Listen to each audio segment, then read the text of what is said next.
it so much. All right. So we are here today because you are working on recruitment or you're getting ready to work on recruitment. And recruitment is an exciting time. I know I always had that new school year excitement about recruitment season, but I know that in the last few years, recruitment season has become recruitment all the time, recruitment depths of despair, recruitment. I don't know what to do because what I've been doing doesn't seem to be fully working.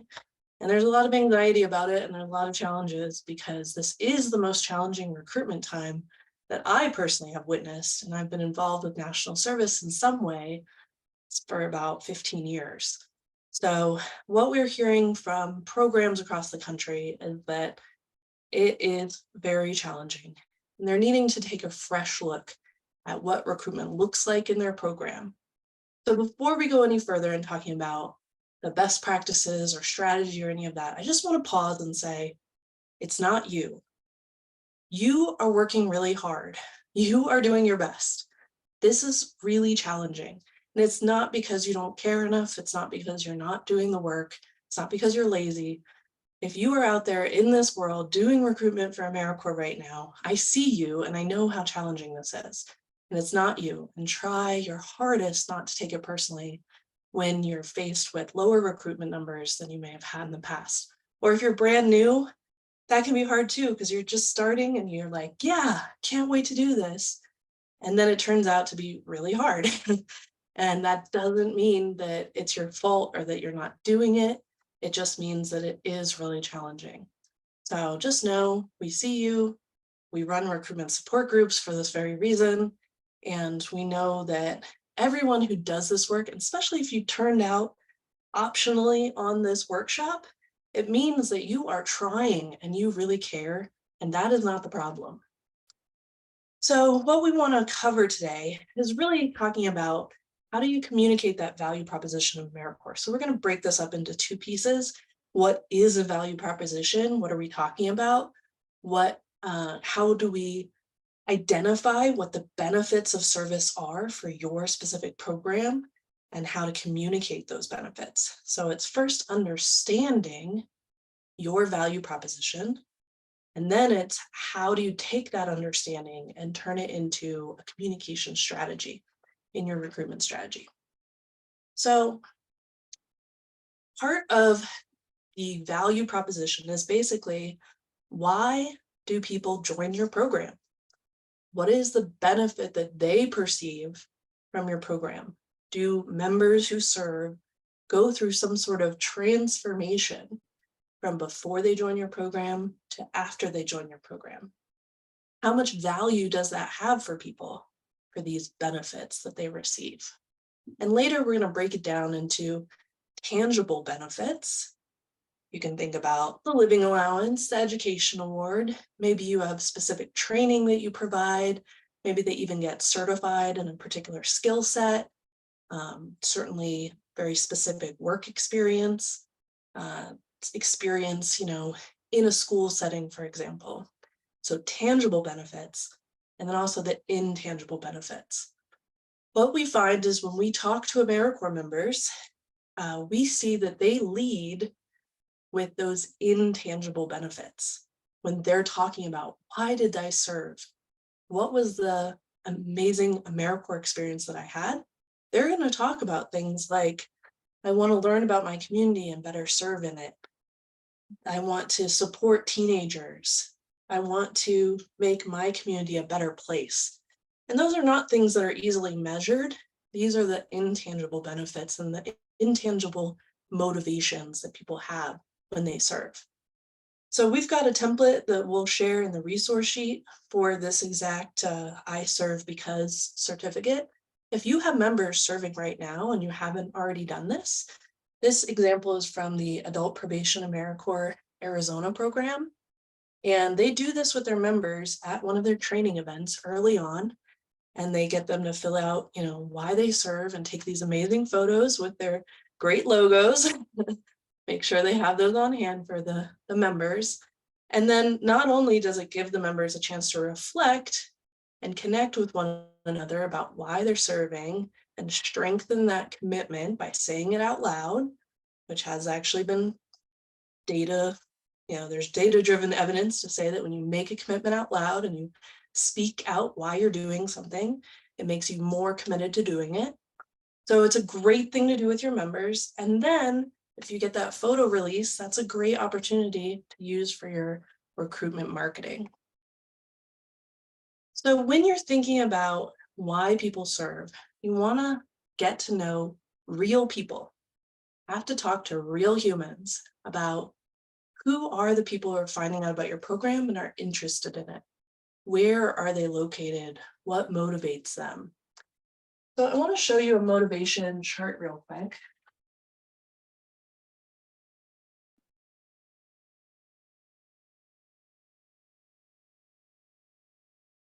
Stop sharing so you can see it better. So when we talk about motivations, we are talking about three big categories of how people are motivated. People have self-related reasons for serving. Think like they're interested in getting into a new career path and they want to gain that experience, put something on their resume, maybe just try out that possible career path. My husband was an AmeriCorps alum, and he served in wildland firefighting on a fuels crew. And he was thinking about doing that as a career. And he served at AmeriCorps, learned he did not want to do that as a career. So it was very useful to him. And then was able to get that experience to not invest a bunch of time and make this huge commitment to go in that direction. That was actually very valuable to him. You might also be motivated by the client. So depending on what type of focus area you're in, the client could be like the environment. He also did a year of service with the Conservation Corps. And in that case, if you're passionate about the environment, saving native grasses, protecting open spaces, all of that, that could be your key motivation for service. The client could also be human. You might have kids, you care about kids, you might care about older adults. When I served in senior services. So I worked with older adults who were homebound in my community. I absolutely loved working with seniors, and that was a real motivation for me. You also, especially if you're a well-known organization, say American Red Cross or the Cancer Society or Teach for America, perhaps the potential AmeriCorps member has heard of your organization. Maybe it's even touched their life in a way. So for instance, I've volunteered with the American Cancer Society. My sister is a cancer survivor from childhood cancer. And so our whole family from an early age had this focus on we want to give back to those who gave to us when we went through this experience. So oftentimes people are motivated specifically by your organization. An ideal situation would be to find that candidate who has a mix of all three. And that would be your absolute best case scenario and most likely person to be retained in your program. Because let's say one part of that motivation falls off, like even my example with my husband. He was motivated by serving in wildland firefighting because he wanted to go there with a career. Happens when he decides, never mind, doing this, I've realized I absolutely don't want that career. If he doesn't have motivation for either of these, then he's going to be very high risk to leave the program. Luckily, he was very motivated by the work itself. He was passionate about protecting spaces from fire. And frankly, he loved using a chainsaw. So that held him out for the last, month of his service term, and he didn't quit. But when you've got someone who's being drawn to your program, it's helpful to find out what area is their first draw, their first source of motivation to show interest in your program. And also thinking about how are you creating recruitment messaging that speaks to these types of motivations and making sure that you're covering all of them. Okay, I'm going to pause on that for a second. And what I'd like to do is we've got a special guest with us today. So Dana, if you wouldn't mind putting Madeline spotlighted here, I'll kind of explain what we're about to do while Madeline gets set up. Just put that there so it's not distracting. So when we were talking about this as a team, I was saying, it's so important that programs talk to real humans to start to understand within your program someone who fits the demographic or the type of person that makes sense in your program model. How do you know what motivates them? How do you know how to speak a language that will really resonate with them? You can only do that if you speak to real humans. So in one of our recruitment support group meetings, people were talking about someone who's recently retired and what would appeal to someone who's recently retired about AmeriCorps, about talking about service. And I thought to myself, oh my gosh, my Aunt Madeline just retired and she was even just talking about volunteering. So maybe she'd be a great human to talk to see what motivates her. So Madeline, I'll just call you Madeline instead of Aunt Madeline on this recording. Thank you for being here and thank you for being my guinea pig to ask questions to about this. Glad to help. Awesome. So we kind of led with the fact that you're recently retired. How would you describe sort of the stage of life that you're in? I am sort of feeling my way through what I'm going to be doing with the amount of time I now have available to me. Initially, I was spending an entire month learning about Medicare.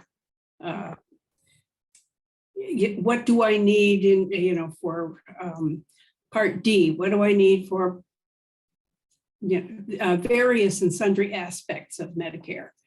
Then there was a big celebration that needed a lot of attention. And so I spent a good deal of time on that. Now I'm spending a good deal of time learning bridge, but there's still, and I'm doing yoga and I'm doing, the other one was bridge. But I still have time, and I have time that I think could be of value. My problem is trying to figure out which program or programs are the most appealing to me. And I think the way I was interested in approaching it is which are the organizations to which I contribute financially. So that is perhaps a jumping off point. Yeah, so you already have that connection to some organizations through that. Are there particular causes that you care about or particular areas of focus that you've supported in the past that you might be interested in? Well, I do contribute to political organizations, and I think that is something that could be an interesting thing to pursue, partly because I can maybe meet like-minded individuals. I'm also interested in the Ronald McDonald House and the things, because we do have that connection with Ronald McDonald House and with the cancer that Nora suffered. And another thing, I contribute fairly generously to the Arlington Food Bank. And maybe that would be a place to pursue. Nice. Yeah, there's just a lot, and I'm trying to sort of narrow it down. Yeah, you mentioned that you have time. Have you thought about, what type of schedule or how much time you'd feel comfortable serving in a volunteer capacity? I think as a jumping off point, it probably would make sense to begin slowly. And by that, I mean maybe 1 day a week for maybe like 4 hours or something on that order, just to kind of get a feel for where I find myself. And is this where I really want to be? Excellent. So that's my jumping off. Yeah, how would you assess if a volunteer or service opportunity was worth your time? That's a good question. I don't exactly know. I suppose it would have something to do with, what do I get out of it? I would get the satisfaction of pursuing something that means something to me, and an opportunity to meet new people, and an opportunity to expand my knowledge about volunteering and the agency or organization with which I am beginning to spend my time. Speaking of knowledge, is there any area that you'd like to learn more about, or a new skill that you'd be interested in developing you might do through service? I don't know that I want to learn any new skills. I spent my entire working life learning new skills, being trained to do this, trained to do that. And I'm ready to kind of, for the present, put that behind me. I will have to learn how things are done in whichever organization or organizations I agree to work with. Another one that I think is maybe interesting is Meals on Wheels. That's kind of easy and help people who are older than I am. Mm-hmm. One thing I heard you say is sort of, maybe a reframe of that would be you want to use the skills you already have to help someone rather than needing to learn new skills. So are there any particular skills that you have already that you think could be useful that you would like to offer? I took a look at the Smithsonian because that's geographically convenient for me. And they were looking for transcribers. And I was a transcriber. I was a court reporter for years and years and years. And that is a service that I can offer that is something I do, and I do it very well.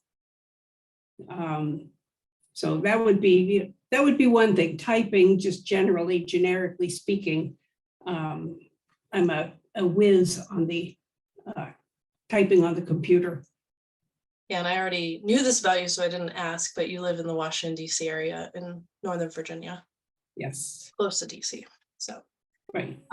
I can feel there's probably some people on this call that are like, ooh, that's in my area. So, just a couple more questions. I'm curious, where you mentioned you sort of have been keeping an eye out or looking. So how are you looking for local opportunities? Are there, do you look online? Are you looking through the paper? Are you visiting things? What are your sources for information?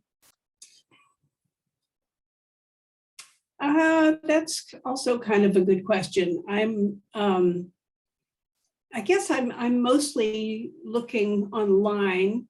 I would like to find an organization that takes donations from people and uses those donations well. I don't want to be involved with an organization that is going to send out 15 mailers a week.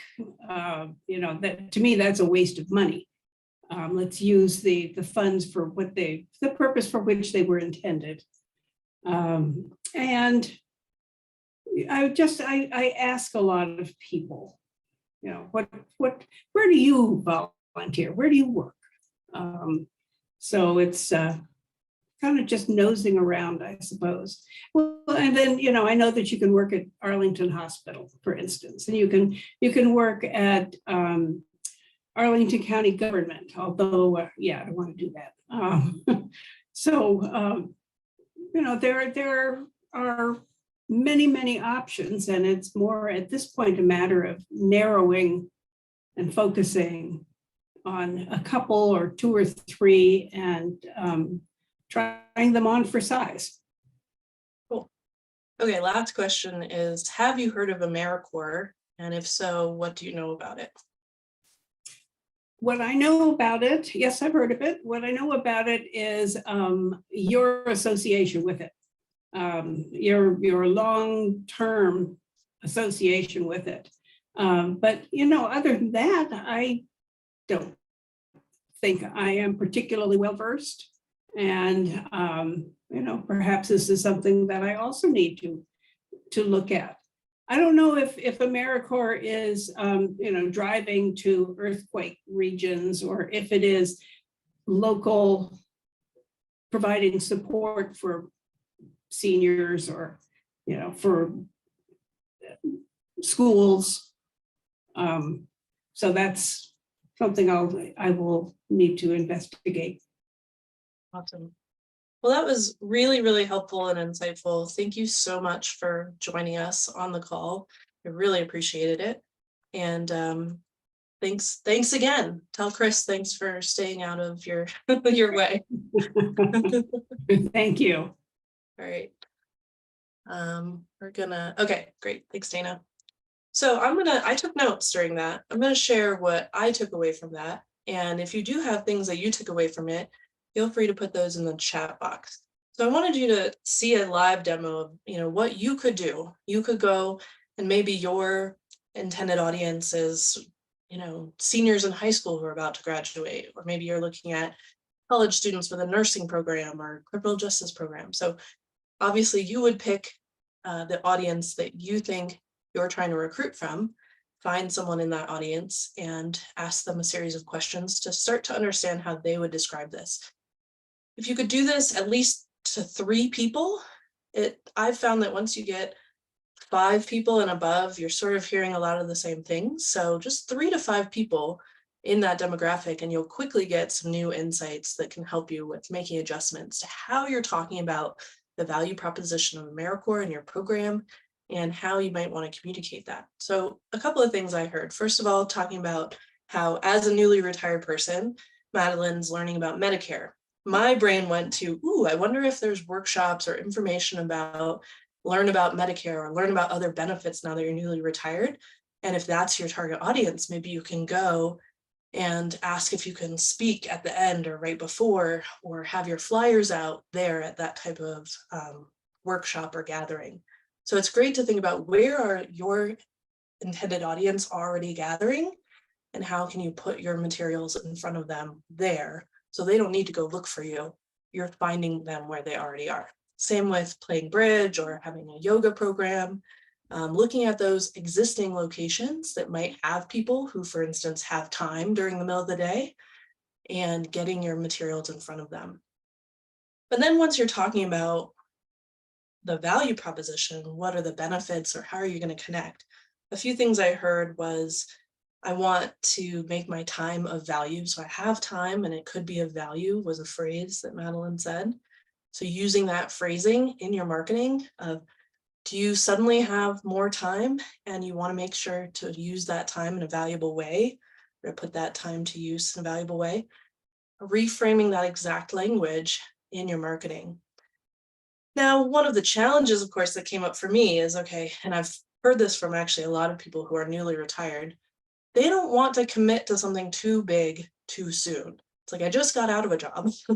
I don't really want to take on a big commitment right out of that. I want to be able to put a toe in the water and test things. Now, that can be challenging for those of us in AmeriCorps because we are looking for a bigger commitment.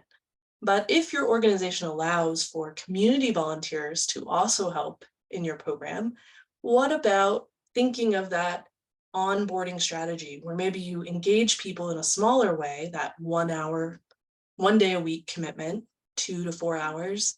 And then once they get to know your organization, you've got those AmeriCorps positions that of that group that's willing to do 1 day a week, you can start educating them on, if you're ready and interested in getting more involved, here's our AmeriCorps opportunities, and this is why they might be a good fit for you.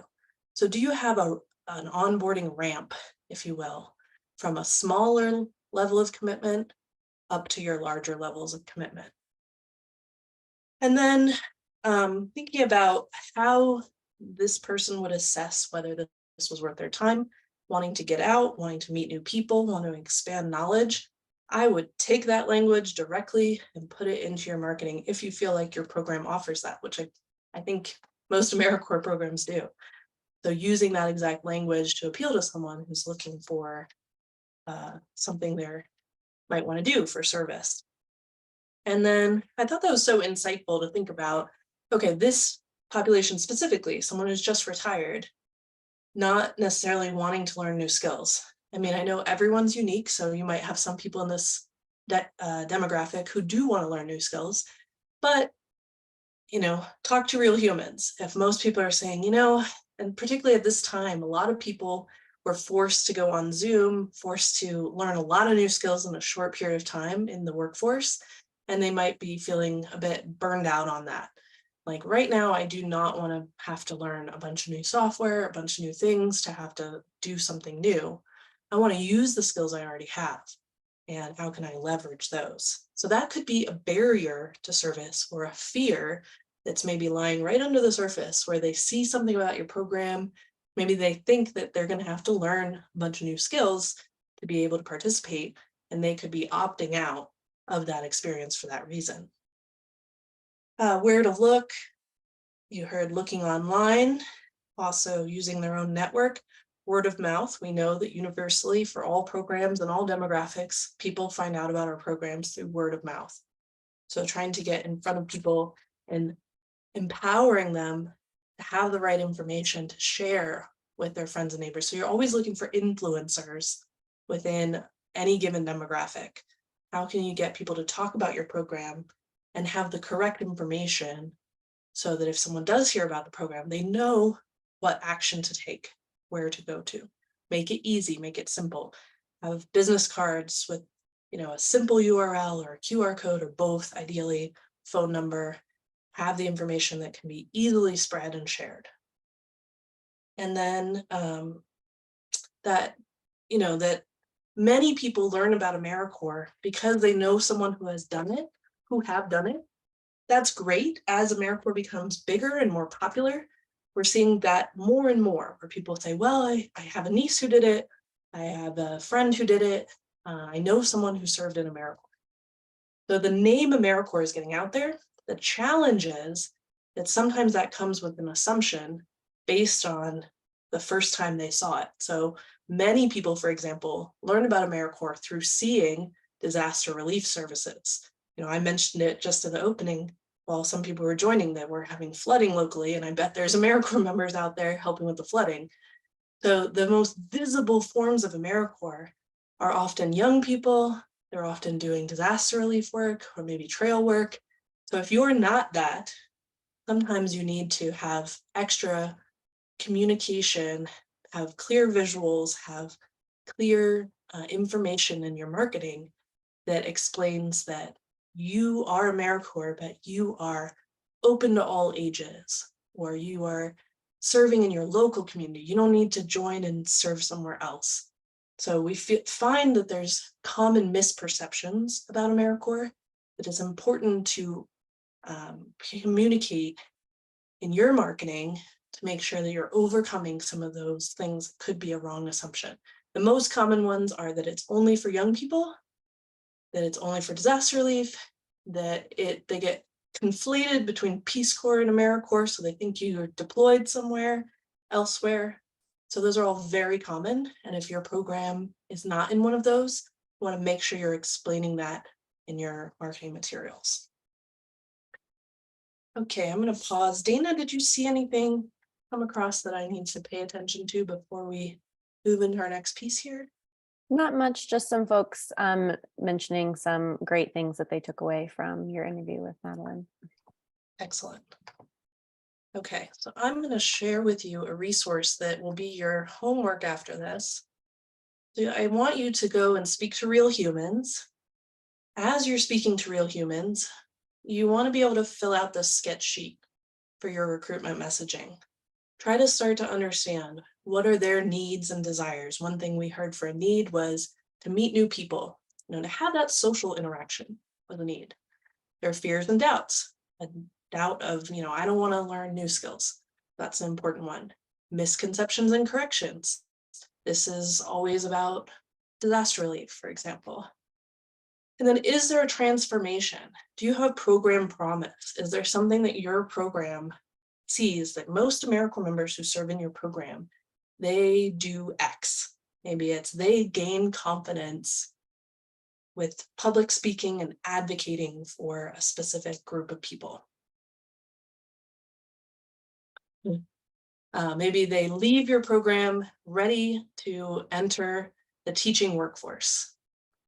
whatever your program is, think about what is the promise that you're making. If someone joins your program and they commit to doing that much time, giving their skills, making this commitment to serve, what will they get out of it in terms of a personal transformation?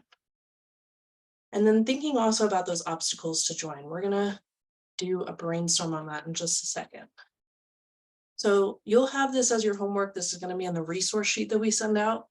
And I suggest that you don't start it until you've actually talked to real people. Another shortcut to talking to real people is if there is a forum, an online forum, where your potential applicants gather. Maybe you are looking at a specific demographic with a specific interest area, and they all talk about that in a Facebook group or in a Reddit forum or in a, another online group. And you can just sit and listen in that group. You can lurk. And that's where you might be able to find some of these answers as well and start to gather this data about what people are talking about and what they're concerned about. All right, let's specifically talk about barriers for a second. There are real and perceived barriers to service, and it's important for us to know that as we're going into communicating the value proposition of AmeriCorps. So Dana's going to put a link in the chat that will give you a Google Doc link. Hopefully most of you can access it. Occasionally people have Google blocked. So if your Google is blocked, you can go ahead and put your answers in the chat instead if that's easier for you. We're just going to quickly brainstorm. What have you heard from people who are thinking about joining AmeriCorps as the barriers for why they wouldn't be able to serve?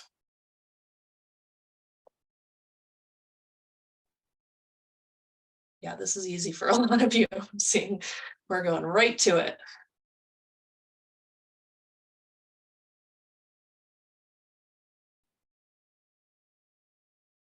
Great. We'll say one that we're already getting a lot of is the living allowance is too low. So we can go ahead and say that is a mega category and add other things or nuances to that. Lack of access to affordable housing, we've identified that. So feel free to either add nuance to that or add something different.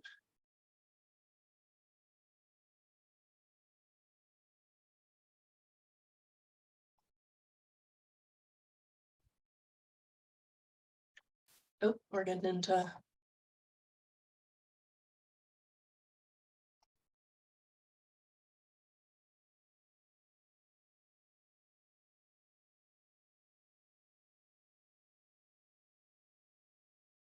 great. So keep adding to that. As you're adding to that, I want to make sure, and we'll share this document and the notes from this, so you don't need to recreate this for yourself.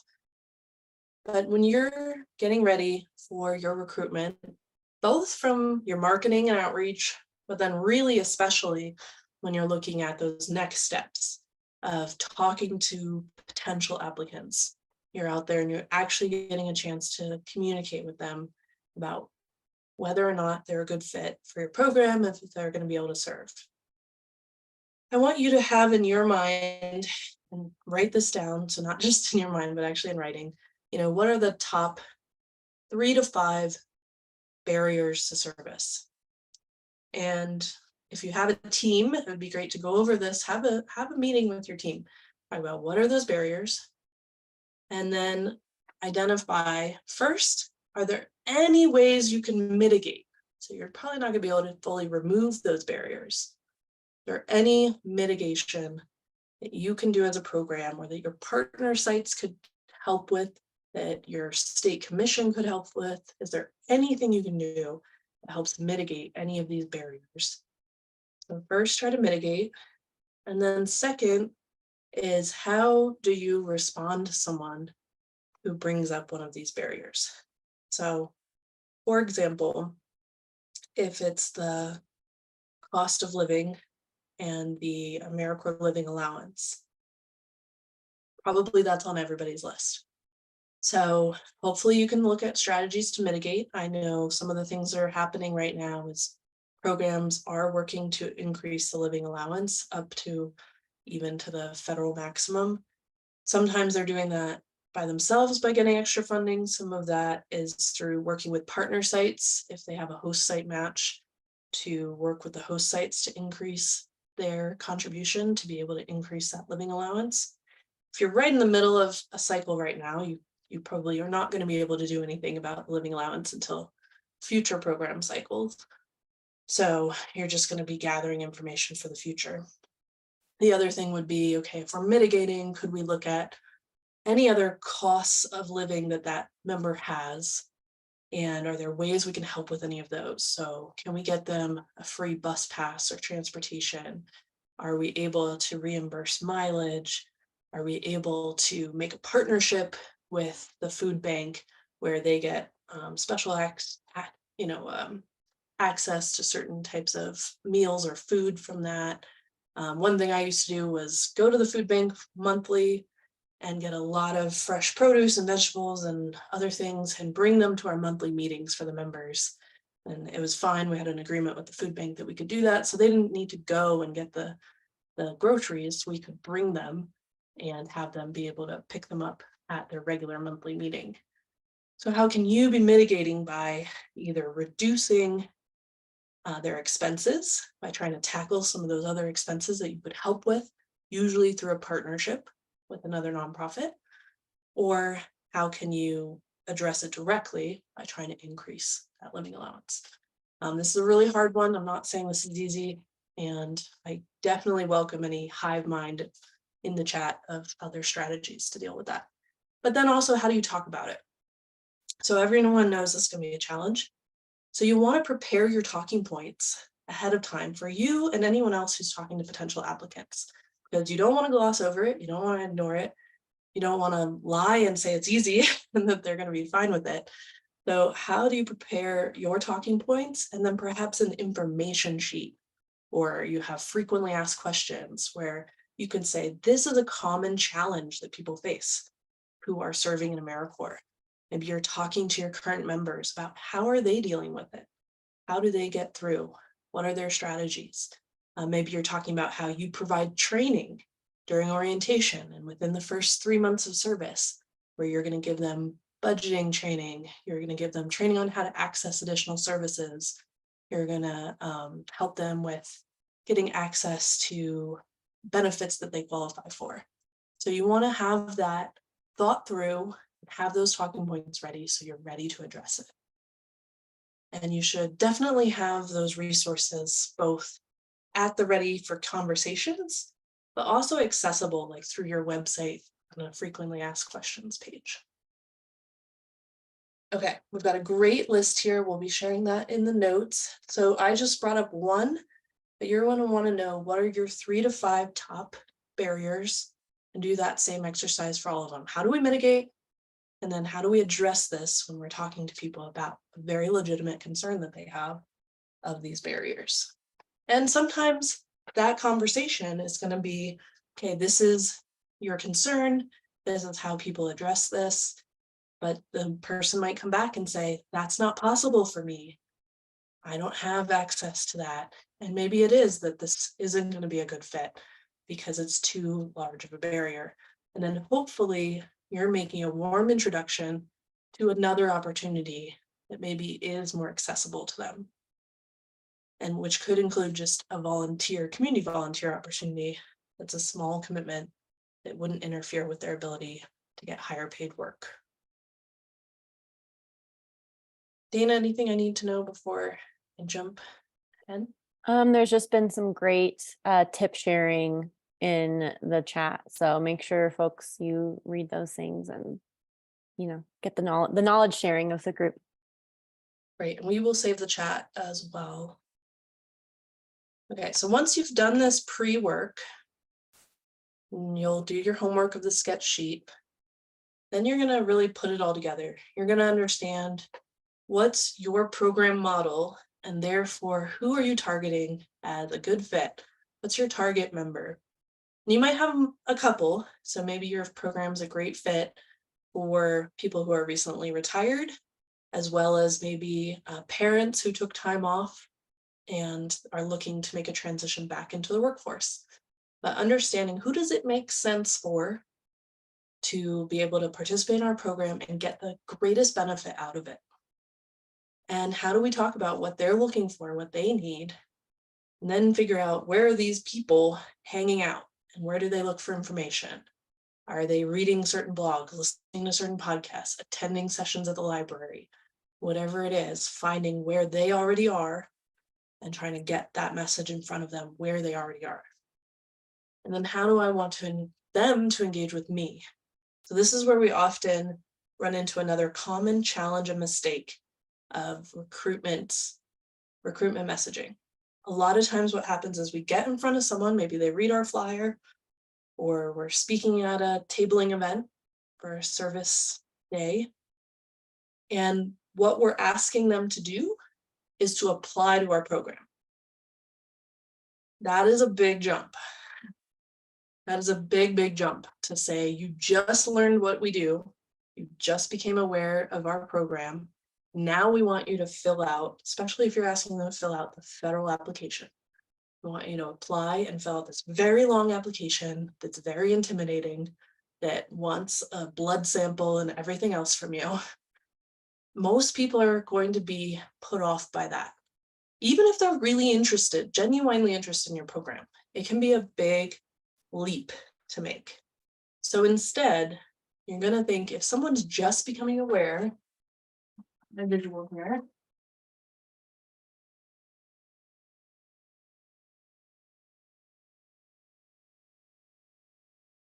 So they, as a potential applicant, they have to go through their own decision-making process. They have to become aware that you exist. Then they're getting interested in your program, or they want to learn more. Then they're going to evaluate if your program is a good fit for them. And finally, they're going to make the decision to apply. So a lot of programs, they are skipping these in-between steps. They're asking someone to go straight from awareness to application. What I highly, highly recommend is to have an in-between step. It could be as simple as, give us your contact information if you'd like to learn more. And you have an interest form. You could have a simple online interest form. You could just have a sign up to learn more. You could host regular information sessions or open houses. You could have something that's very automated and not taking up your time, which is like, sign up here to get a video about what a day in life is like for members in our program. So there are ways to do this in a very automated, efficient fashion. It doesn't take much of your time. But the key is just to have some step that they can take where they've learned about your program and they can indicate to you, okay, I'm game, tell me more, without needing to apply to the program. And then you've got time to actually educate them and for them to let you know more about themselves so that you can figure out if it's a good fit before you spend a lot of time working with someone who it turns out is never going to be a good fit. So it helps you and it helps them. All right. So let's quickly do the same. If you've got the Google Doc up, you can just go ahead and go to that same Google Doc. Otherwise, we can put the link in the chat again. I'm going to put a new question at the top, which is about the intangible benefits to service. So let's just do a real quick brainstorm of what does someone get from serving in your program that is not easily quantifiable. These are going to be unique to each program, but you might draw inspiration from what other people say.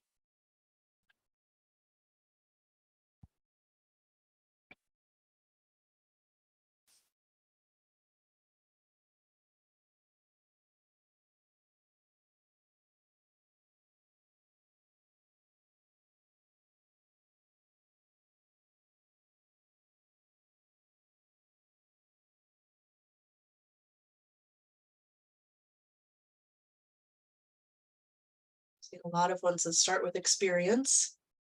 Yeah, and it's great to really think through what is the experience. We were looking at in the recruitment support group we run, we were looking at the websites of many of the programs in our support group and evaluating, their messaging, doing some website breakdowns.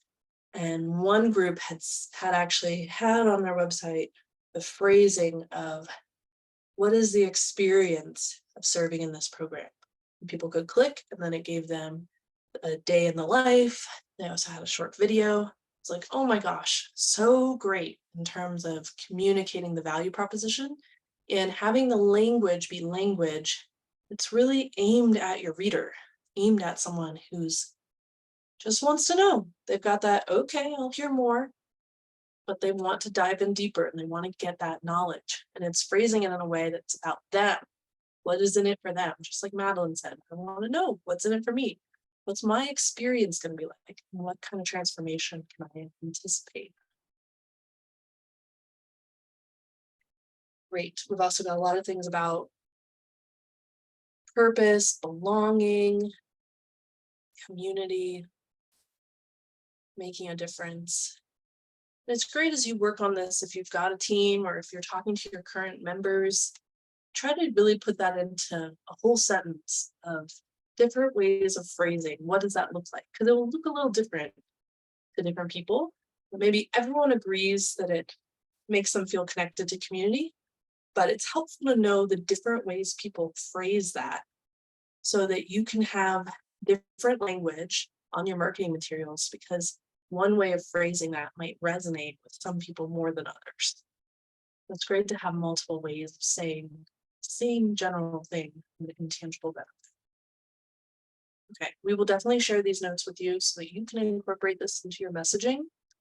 The key thing to know is that you want to lead with these intangible benefits. So if you're putting together a flyer, you're putting together your main website page, even your listing on My AmeriCorps, lead with what is that benefit they're going to receive, your program promise, the thing that they can expect to get in an intangible way.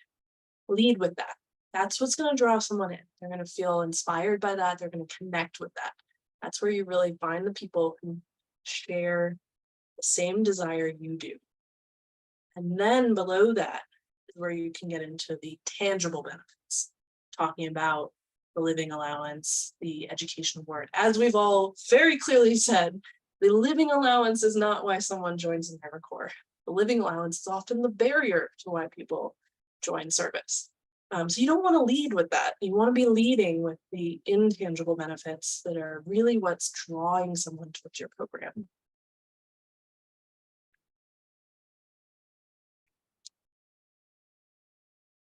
Okay. Dana, anything I should know? I think we're good.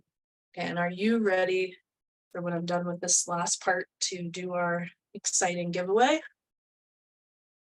Let me continue working on that. Okay, thank you. That's your warning. Okay.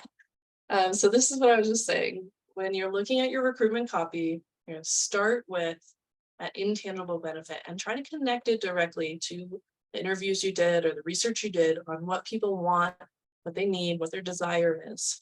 Where are you connecting with that? And then try to communicate that transformation or that program promise. You've got pictures or video where it's actually showing someone in action, having that experience. That is key. That is going to be really impactful for you. And then the last piece is that call to action. And please, please, please, if this is your first piece of marketing, your first impression for someone, do not make the call to action to apply. Do not make it to apply. Make it a pre-step of tell me more. Sign me up for the information session. I want to receive emails from you about this program. Anything that is a pre-step that allows them to show interest without going full on and applying for the program. Okay, so what we're going to do So we're going to let you know that there's these two other opportunities where we're talking about recruitment. We do recruitment training of all sorts all year long. Well, our next opportunity for a workshop is coming up on June 21st. Recruitment is a big topic, so we were really trying to just bite off one piece of it today. On June 21st, we're specifically talking to people who work with partner sites, host sites. And I know when I was a program director, we placed members at 25 different partner sites. And the partner sites were passionately involved in recruitment because they really cared who ended up serving at their site. So they wanted some buy-in to that process. That can be a difficult relationship to navigate of who decides how you set up a process that is going to be fair and equitable. It's also going to respect your role as program and their role as host site. How are you not going to get into problems with the background checks and how that plays in and screening and all these things. So there's a lot of interesting complications that happen when you're trying to do this with host sites. And that's what we're going to dive into on June 21st. Anyone who works with America Learns, who uses the America Learns Impact Suite, has free tickets to this. And you can get those through America Learns directly. And anyone who does not is welcome to get tickets to our workshop. And if you have a group that wants to come, let us know. We're also going to give away 2 tickets right now. Maybe. Dana, are you ready for that? Dana, Yes, sorry, I had many tabs open. I just chatted you Oh, great. directly. So we used a random number generator so that this would be totally random. And we're going to be excited to say who gets these 2 free tickets. Okay, so person who's going to get these 2 free tickets is Chelsea Owens. Chelsea Owens, are you on today's call? We believe she is, or they are. I am. There you go. If you don't have a use for them, if this totally doesn't apply to you, just let us know and we'll pick someone else and put that out there. You don't have to do so now. You can let us know. Okay, thank you. No worries. Okay, so then the other thing, so that was our smaller prize. Our bigger prize is going to be recruitment strategy session. So we've just launched these. These are a deep dive into your specific program strategy. And we are trying to give you that in-depth support that you need to figure out what to do next. This is a service that we provide, and we are going to give away one of these to Madeline Loelke. Tell me how your name. It's Loki. The L's are silent for some reason. Oh, great. Madeline Loelke. Congratulations. You win a recruitment strategy session. Thank you. And we'll follow up with you on that. And likewise, if there's some reason why you can't use it, we will pick a new winner, but I'm very excited. Yes, Katie, these are available for purchase.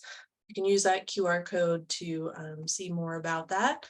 I also see that we had in the chat a pitch from the Service Year Alliance that's offering a recruitment toolkit on their website. And there's a link in the chat. We'll make sure that that's included in the notes that we send out as well. Thank you for that. Appreciate it. There are also some resources available on the AmeriCorps.gov through the agency. So if you're a very small program, and I was just talking about great media, being able to use photos of videos, and maybe you're just not there yet, you don't have the capacity to create that yet, the AmeriCorps agency is creating more and more of these brief videos, these brief toolkit resources that you can use that can just give a quick explanation of what AmeriCorps is and try to draw people in. So we'll make sure that you've got access to that as well if you're not already aware of it. Okay, we are wrapping up with 1 minute to spare. And I will stay on for a little bit. So if you have questions, I know I didn't really have time to answer questions during the session. So I'm going to stick around for a little bit if you've got questions for me right now. And otherwise, I just want to thank you so much for being with us. And thank you to America Learns for sponsoring the series. And we're very proud of all of you for working so hard on behalf of the national service community and bringing new people into our national service world. Thanks so much.